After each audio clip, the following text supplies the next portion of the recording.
fellas, what's going on? It's Preacher. Blizzard's release 6.2 is on the horizon. The Legion rises, baby. We knew it was coming, didn't we? We all knew it was coming. A big Archimond is stepping into the gates. Hard to avoid that spoiler, as of course MMO champion broadcasting the notes had it at the very top. So there you go. Yeah, pretty good. Lots of info here. Mixed reactions so far. Let's say things have been a little weird for the last few hours with people getting very, very angry, very, very happy, and also a little confused, I think we could say, which I think is fair and justified. I am also both happy, saddened, and confused at the same time. But this is early days, so it can all be subject to change. We always got to bear that in mind, especially with specifics like damage number changes and all that kind of stuff. Things can change wildly, absolutely wildly. So let's start with the legendary rings. I think that's a good place to start. And then we'll get into the raiding and all the little doodahs. The legendary ring has been revealed. The procs are not final, but we get an idea of what the procs might be. And they're very strange and actually worry me quite a lot, honestly. I'll read generally what it's going to do. The power of the ring empowers someone else who's wearing the same sort of ring. Every 12 seconds, and when empowered, you gain 10% increased damage per band in your group that matches your type. So strength bands, agility bands, and intellect bands. How many do you have in your group? And you'll gain a buff to your damage. A 10% increased damage, depending on how many people in your raid group have the ring. What? What? What is this? This is really weird. Really weird. It now has to... What's the cap on this? I have so many questions. So many questions. What's the cap? Is it up to 3? Up to a maximum of 4? 5? How many? Can it go infinitely? Can we stack all agility classes and druids and bears and hunters and monks and rogues and just have massive amounts of buffs? What's going on here? It's for 12 seconds, and then who does it go to next? Who will get the first one? During the pull, when we're bloodlusting and blowing cooldowns, who gets number 1? Can we predict that? Is it random? What the fuck? For some people, this will be insane. And then for others, it'll be like, GG. Thanks for giving me this huge damage buff when I have no effects to stack up on it. Wow. What a bizarre way to go with it. Obviously, in some respects, it's great. Sure, let's take me as a rogue. I'm playing sub. My big cooldown, Shadow Dance and Shadow Reflection, right? I've got duplicates copying my abilities and my damage and all that. And I get the buff. Awesome. Kick ass. But then I get it after dance and my debuffs have fallen off, like my fine weakness, and I'm just like, great. Thanks very much. Amaze. Not really. Fuck you. I don't know. I mean, potentially we could be looking at things like don't blow your cooldowns until you have your ring buff because it's absurdly powerful, depending on what happens here. I find this completely crazy. It's interesting. It's unique, to say the least. We've never seen anything that was tied to other people in your group before.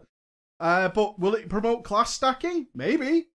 If you need to meet some crazy DPS requirement, why wouldn't you consider this ring bonus?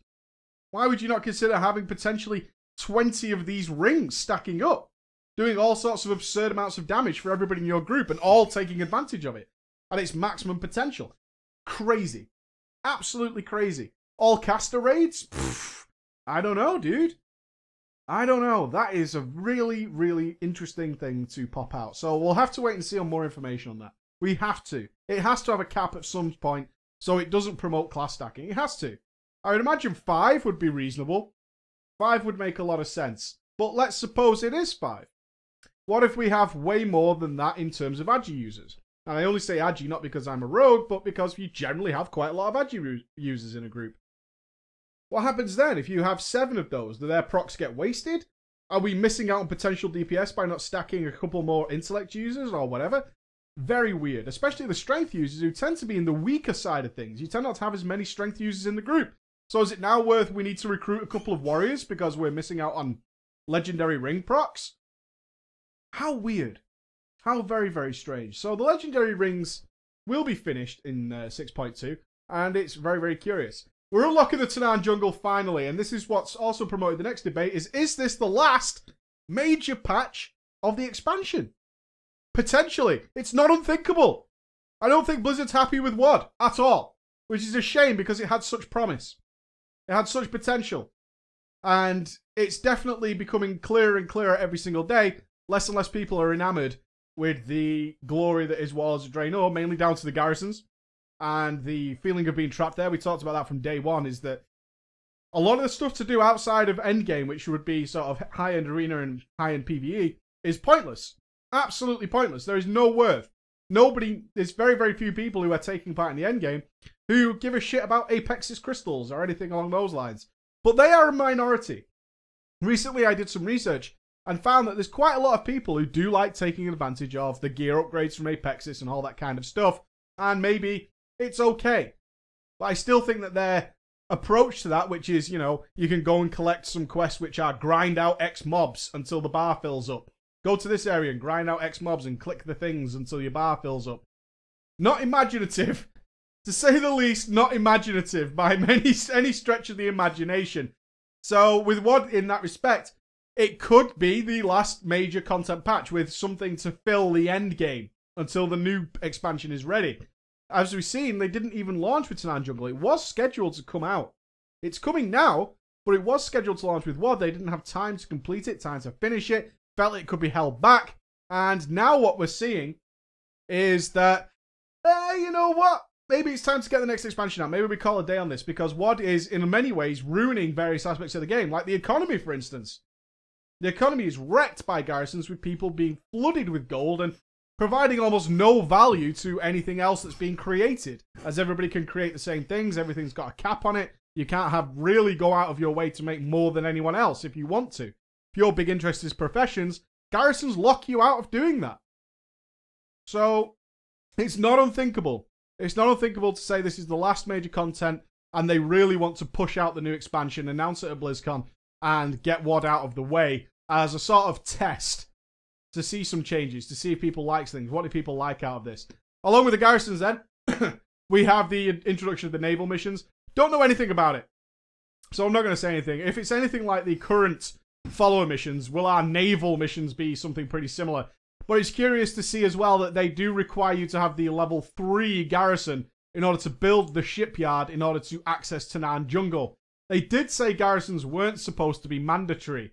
You won't be limited by not really focusing on your garrison too much. That's clearly not true, as the Tanaan Jungle is coming and does require a level 3 garrison. But having said that, it's really a fucking stretch to imagine that there are many capped alts out there who didn't bother getting a level 3 garrison at some point and couldn't possibly get one, considering the access to gold at the moment and the fact that, you know, they tied it into the leveling up, so by the time you got the quest, you should have had the gold and the resources to get a level 3 garrison. So, not too difficult to say. It's just a little hypocritical to call out that garrisons aren't needed, yet an entire zone will be locked unless you have the level 3 garrison and the shipyard. So, kind of interesting to see that coming into action. Shipyard, yeah, sure, whatever.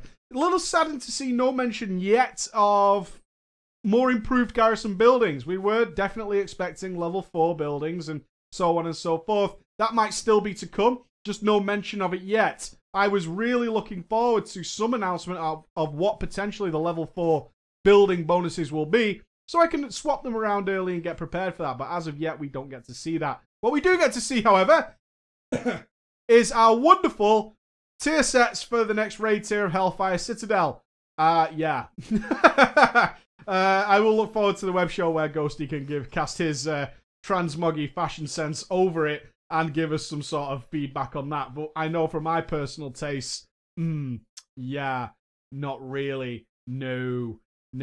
I don't want to spend too much time on class changes. I think the important ones are not surprising, really, is to see the direction they're going. Although the numbers certainly aren't final, and probably the set bonuses aren't final, so not worth commenting too much on them. It is interesting to see that certain classes are getting buffed where maybe they shouldn't be. They feel they need a damage increase, and certain other classes are getting a damage decrease where probably it's undeserved. But having said that, these numbers are no doubt based on the gearing of the Hellfire Citadel. If you're looking, like Blizzard is doing, at what exactly the stats will be on those gears, will we have perfect stats, of course, reforging gone and all that kind of stuff? Will we have a tier where the gear is perfectly weighted to the best stats for you? Or will you have options to really maximize your gearing? Something that has come close in the this time in BRF, but has not quite hit the mark in many cases, will Hellfire Citadel's gearing be pretty much bang on? And therefore, we can really see the potential of some classes. Not surprised by some. Got to be saying that they want to sort of nerf, like, demo Warlocks. Interesting that Arcane is being nerfed. Monks, like a weird flat-out rebalancing, taking a lot of damage away from their abilities, but buffing their ramped-up cooldown in the Tiger Eye Brew. I find that very, very strange, but seems to be an idea they've got. And also buffing Brewmaster, which is very odd. Very, very odd, but do we trust it? I think we have to put our faith in Blizzard as they have an idea of where they want to go with this, and hopefully it'll work out nicely. Hopefully. But we'll talk more about that as the PTR gets closer and I can get on there and play it and see what the hell is going on and see if this is actually making any sense. I did see many people outraged by the fact that some of the specs that are clearly way behind are getting nerfed. And although they're just not even in contention now, but of course there are PvP concerns on top of that. Having said that, we're seeing Feral being buffed. I'm sure the PvP community is a little bit confused, to say the least, as to why that's going. Although there is, although we can't take specific numbers, we can see that this is the idea Blizzard has, is that certain specs need buffing, certain need weakening, and that is what's causing the confusion as to why. Why, Blizz? This doesn't seem right at all, given the state of the game right now. And you're very, very confusing. Can we have some explanation, please? Yes, yes, yes, yes. Let's talk about the 5-mans. No conspicuous by its absence. No new 5-mans. Disappointing. No announced yet. Not announced yet. It would not be unthinkable to see some Hellfire-based 5-mans come back. They've done them in the past. They were very cool, as we know from the Burning Crusade. So it's not out of the question that they may yet to be announced. As of yet, though, they've just announced Mythic quality dungeons. I'm in two minds. Am I glad? Kind of, but only for my alts. Given that the gear level will be about 700 as a raider, I have access to that now, so already I know that this Mythic 5-man content is useless to me on my character I kind of give a shit about. But it's going to be there for alts. And it is going to be there. The big question people are asking is, will it be better, if not, you know, at least close to the LFR gear that will drop, the Hellfire Citadel LFR. And judging based on guesswork and math, the 5-man mythics will be a couple of item levels higher. And that makes a lot of sense, as it won't be something you can randomly pug and sort of derp your way and even AFK through like the LFR. You will require at least a group that you can communicate with, hopefully. We've no idea how difficult this mythic dungeon stuff will be. And you can only clear it once per week. So it kind of makes a lot of sense that it would be a higher item level drop. So in that respect, it's not the end of the world. It actually seems like a pretty good change.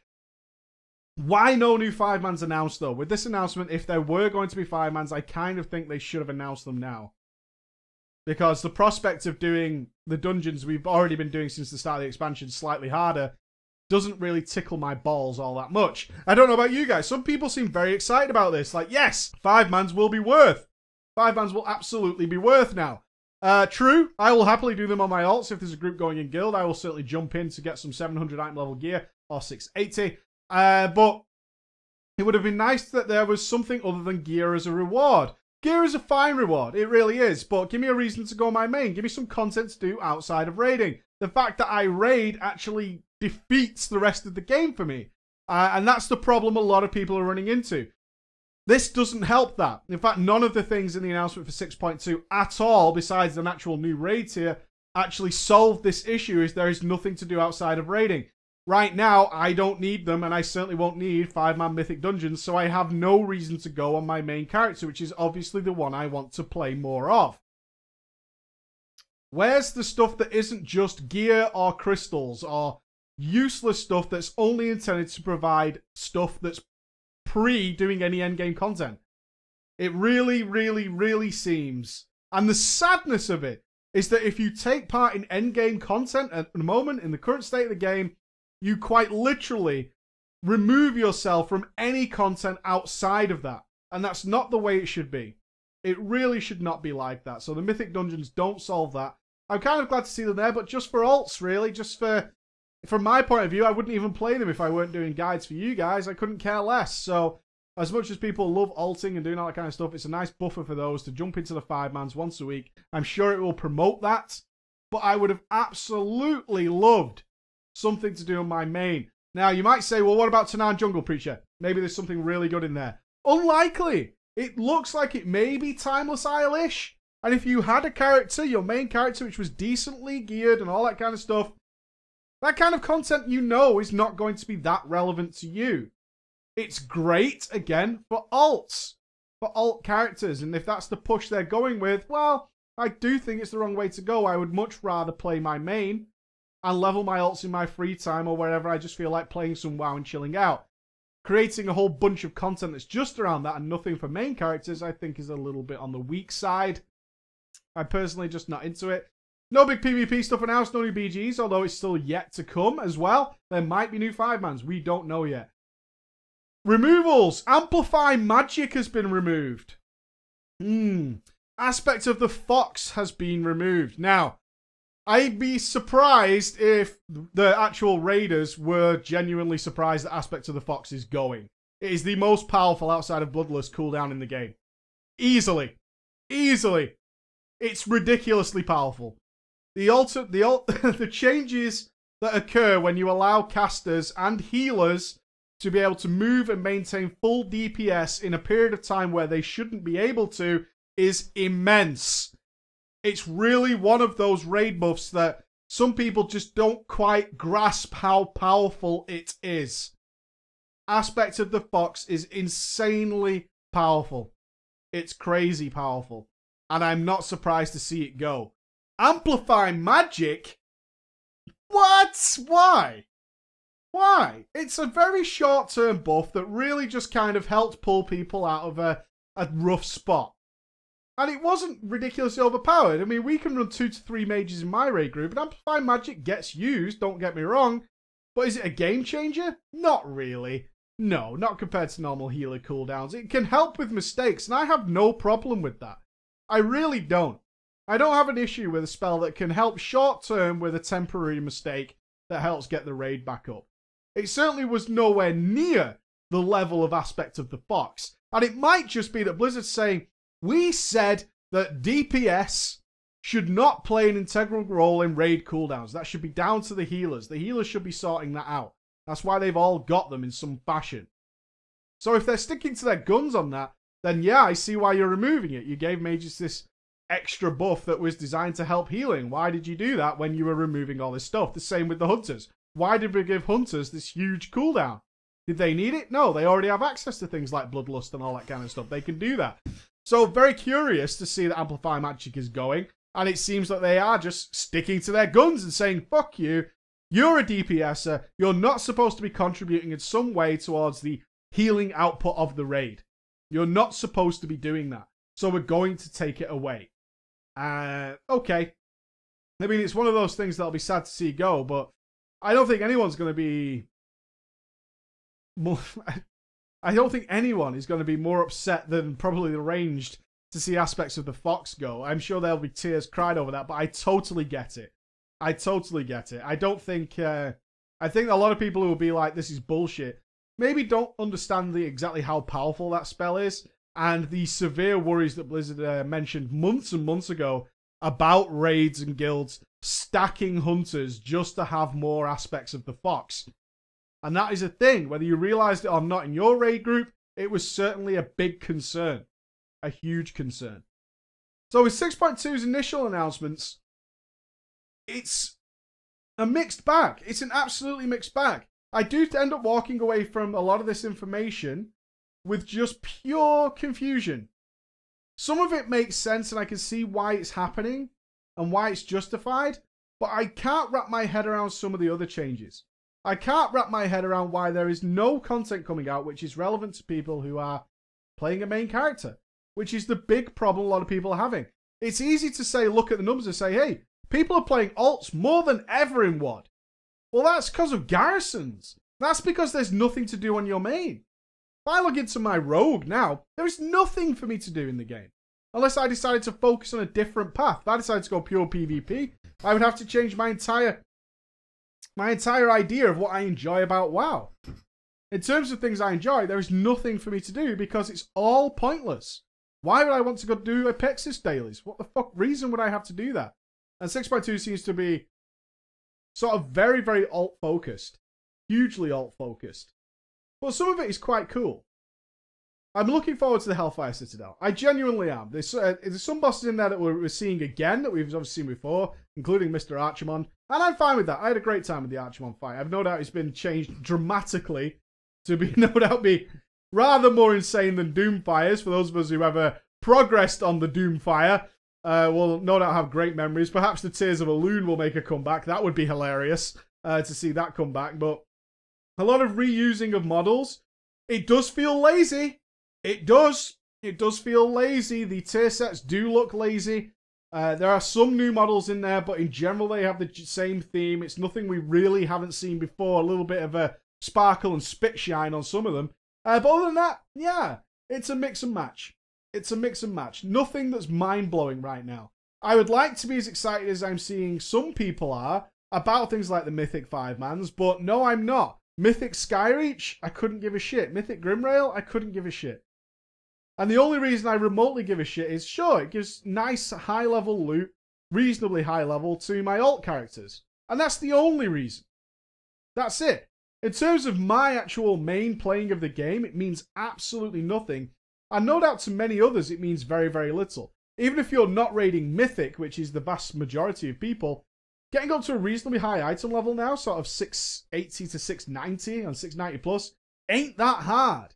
There are plenty of heroic pugs going on right now for those people who enjoy that level of content. And certainly, probably besides heroic Blackhand, which is still some guilds are struggling with, that's still a full raid's worth of heroic gear and tier set bonuses you're getting access to. So it'll be very, very little to them, if not something they can farm in a couple of weeks, maybe, depending on how gated the loot system is. Other than that, looking forward to the new raid. I'm looking forward to it. It's nice to see some very, very cool bosses in there. Manaroth is back. Kilrog Deadeye, looking forward to that. Another council fight, always good. Council fights tend to be full of all sorts of crazy mechanics, all sorts of things to keep it interesting, as long as they're not called the Iron Maidens. So all pretty good. The buffs and nerfs, again, we can't talk too much about. They're going to change. They're going to twist. But we can certainly see the direction they want to go. And yeah, I understand why many people are confused. I'm confused. I understand from my rogue perspective why Assassination is being buffed. Totally makes sense. It's the weakest of the three.